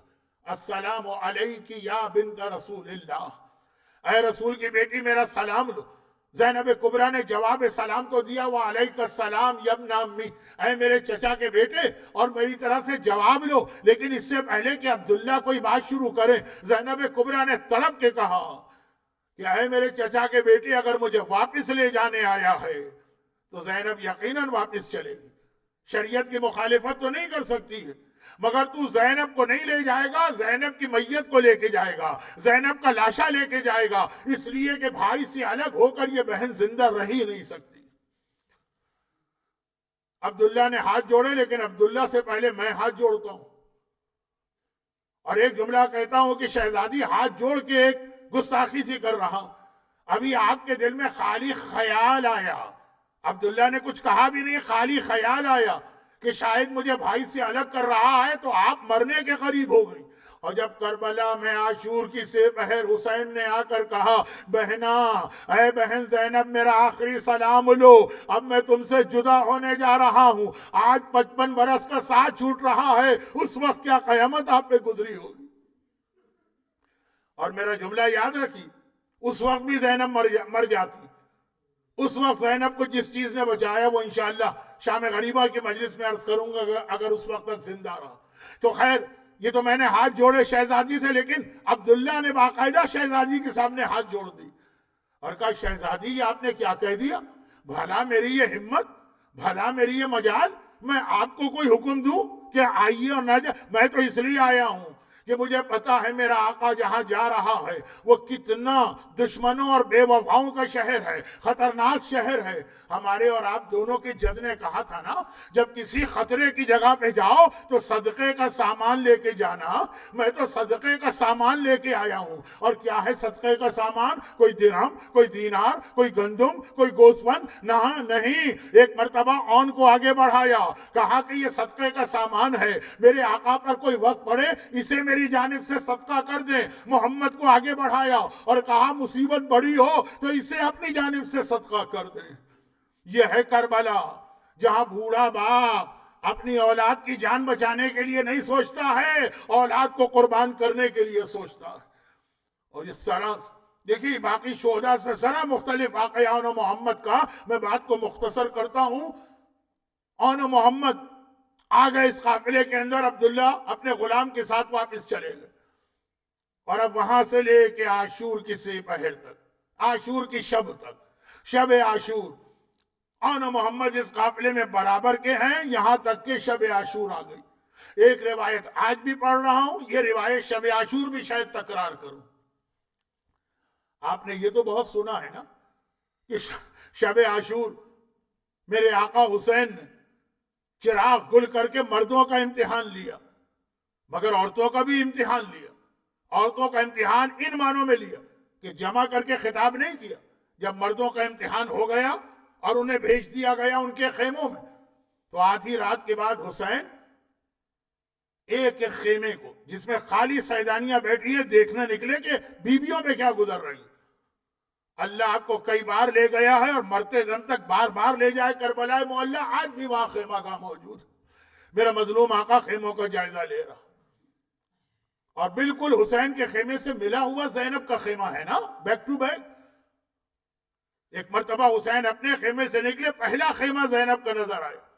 خیمے میں نہیں جانا ہے، باہر سے دیکھنا ہے میرے آقا کو کہ کربلا کی سیدانیوں پہ کیا گزر رہی. کیا دیکھا؟ زینب نے دونوں بچوں کو اپنے سامنے بٹھایا. اون سامنے بیٹھا ہے، محمد سامنے بیٹھا، اور دونوں سے کہہ رہی ہے بیٹا اون و محمد، کل تمہیں ایسا جہاد کرنا ہے کہ تم اپنی زبان سے نہ کہنا، دشمن پکار اٹھے تمہیں دیکھ کر کہ جعفر طیار کے پوتے آ رہے ہیں، حیدر کرار کے نواسے آ رہے ہیں. بیٹا تمہیں پتا ہے تمہارا دادا جعفر طیار کیسا جہاد کرتا تھا؟ اب جعفر طیار کے حالات بیان ہو رہے ہیں. اور بیٹا تمہیں پتا ہے تمہارا نانا حیدر کرار کیسا جہاد کرتا تھا؟ ایک مرتبہ اپنے بابا حیدر کرار کے جہاد کو بتا رہی ہیں.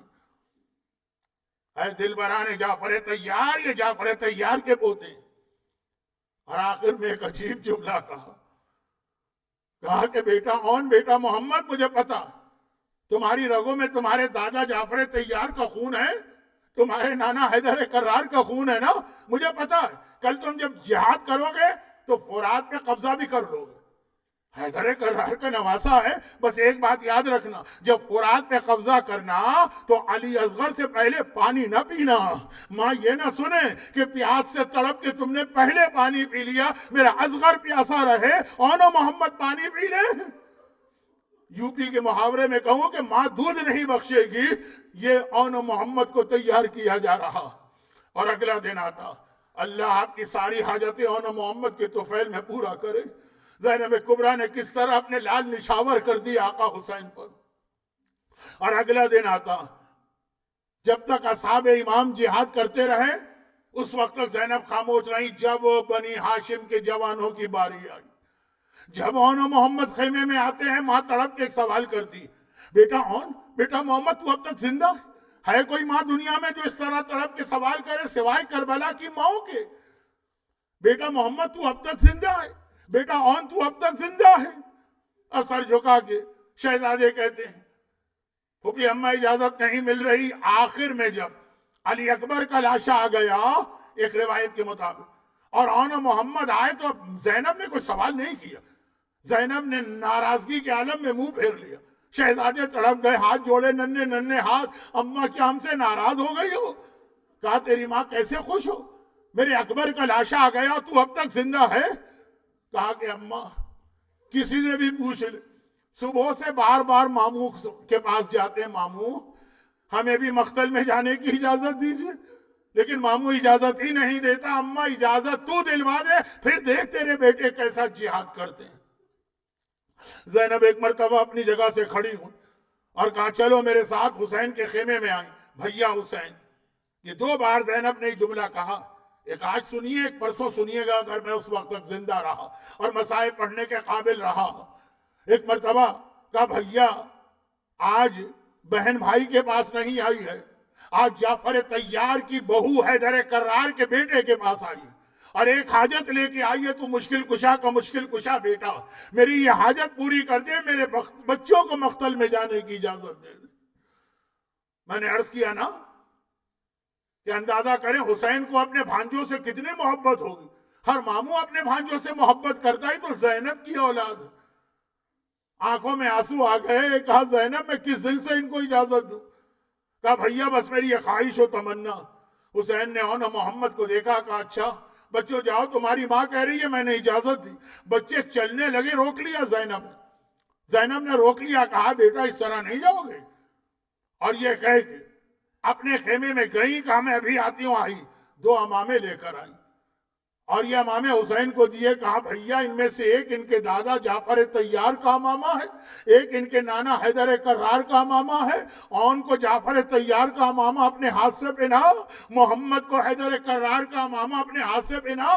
بہت چھوٹے ہیں مگر تو کیا فرق پڑا، ہے تو جعفر کے پوتے، ہے تو علی ابن ابی طالب کے نواسے، پوری شان سے جائیں گے. اور ایسا جہاد کیا.